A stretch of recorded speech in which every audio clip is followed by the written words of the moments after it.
Hello viewers, আসসালামু আলাইকুম। আশা করি আল্লাহর রহমতে আপনারা সবাই ভালো আছেন। আমিও ভালো আছি। আজকে আমি চিকেন ফ্রাই তৈরি করে দেখাবো।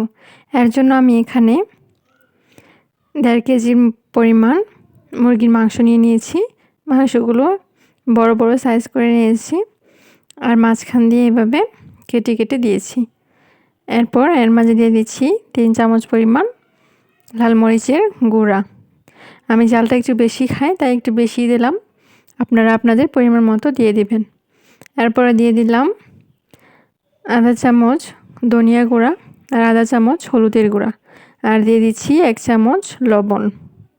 এরপর দিয়ে দিচ্ছি 1 চামচ রসুন বাটা, 1 চামচ জিরা বাটা, আর দিয়ে দিচ্ছি 1 চামচ আদা বাটা।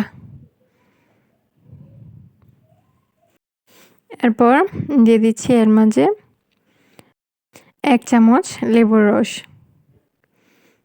লেবুর রসটা ভালো করে দেওয়া হয়ে গেলে এর মাঝে দিয়ে দিব আমি 2টি ডিম।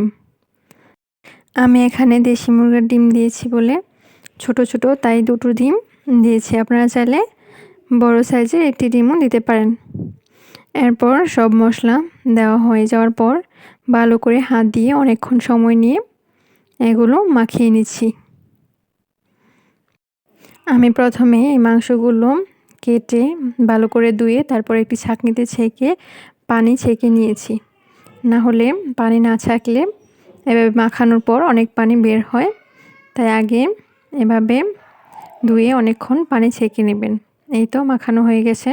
এখন এর মাঝে দিয়ে দিলাম কিছু পরিমাণ ময়দা আর দিয়ে দিচ্ছি অল্প পরিমাণ চালের গুঁড়া।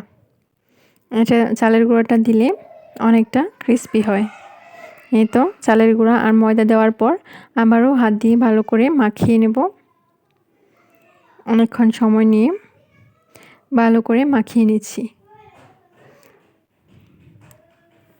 এই তো মাখানো হয়ে গেছে।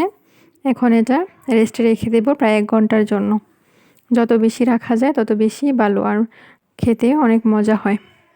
এরপর কিছুক্ষণ রেখে দেওয়ার পর একটি কড়াইতে আমি তেল গরম করে নিয়েছি। এরপর এর মাঝে একটা একটা করে দিয়ে দিচ্ছি। চুলার আঁচটা বেশি কমও না আবার বেশি হাইও না, মিডিয়াম আঁচে রাখতে হবে।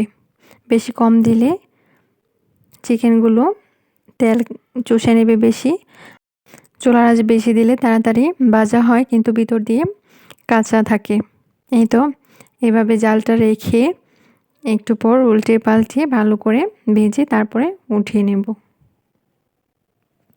আশা করি আপনাদের কাছে আমার এই ভিডিওটি ভালো লেগেছে, আর ভালো লাগলে অবশ্যই আমার চ্যানেলটি সাবস্ক্রাইব করে দেবেন। আর পুরো ভিডিওটি দেখার জন্য অসংখ্য ধন্যবাদ। সবাই সুস্থ থাকবেন, ভালো থাকবেন, আর আমার জন্য দোয়া করবেন। আল্লাহ হাফেজ।